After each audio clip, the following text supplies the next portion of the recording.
Last week's frolic through the flowers was so much fun, but now it's time to get to work.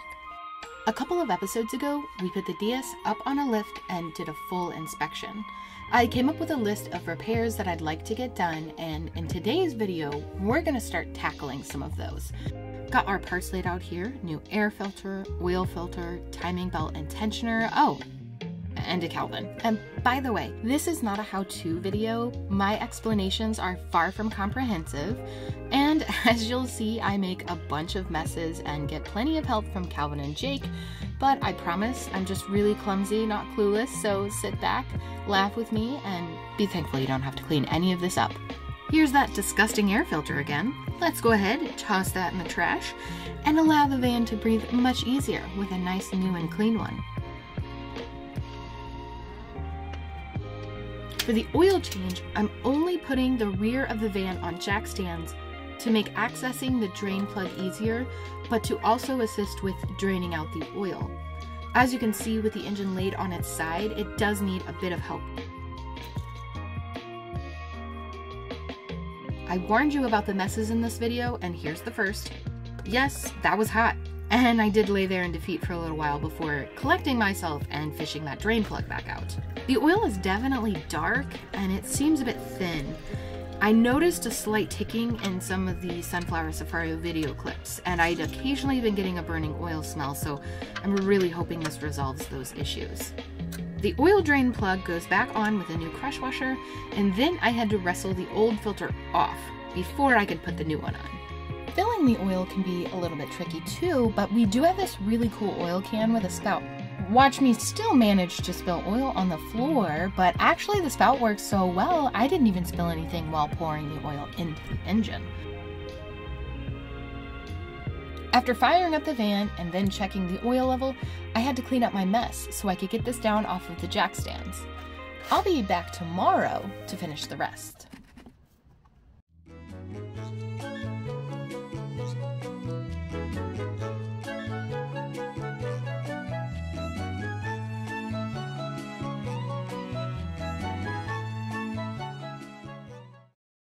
Last night I watched some videos on the timing belt replacement. These Cobra 4s are non-interference engines, but this is still the most involved thing I've had to do to the Dias so far, so I was a little bit nervous and just wanted to get this job done first. And while Calvin takes off the plastic wheel covers, take a moment to appreciate that rattle can restoration I did on them several weeks ago. I accidentally deleted the footage of that process, but here they are now, and I think it turned out pretty good. There are a few things you do need to remove to gain access to the timing belt. First off, the strut. Now, this was hilariously easy to remove considering I'm used to working with long travel BMW rally suspension. A couple bolts and this bad boy was out. Go, Gadget Arms! While these struts didn't appear to have any leaks though, they are not strutting anymore due to old age, so I'm gonna have to add replacing them to my list of to-dos. Now we've just got some plastic shields and covers to remove along with the alternator pulley, and all of that was really simple. I'm going to apologize for the next few clips. The camera kind of did its own thing and decided to go completely out of focus, so I'll just describe what's happening.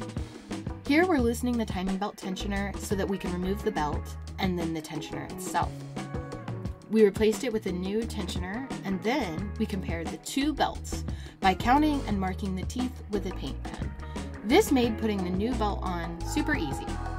I double checked our work by turning the engine over a couple times, and since that all seemed good, I can put it back together and we can check our work by firing up the van.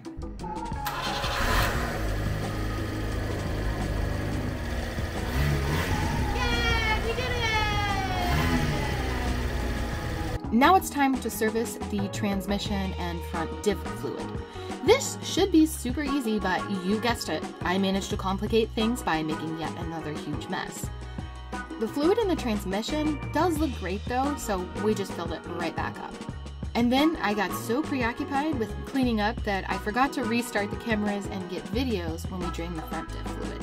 I'm guessing the previous owner rarely used the four-wheel drive in the van and opted not to have the fluid in the front disc serviced because it was significantly darker than the fluid from the transmission, so I'm really glad we replaced it. After all of that work, we're finally done and I can take the van for a test drive.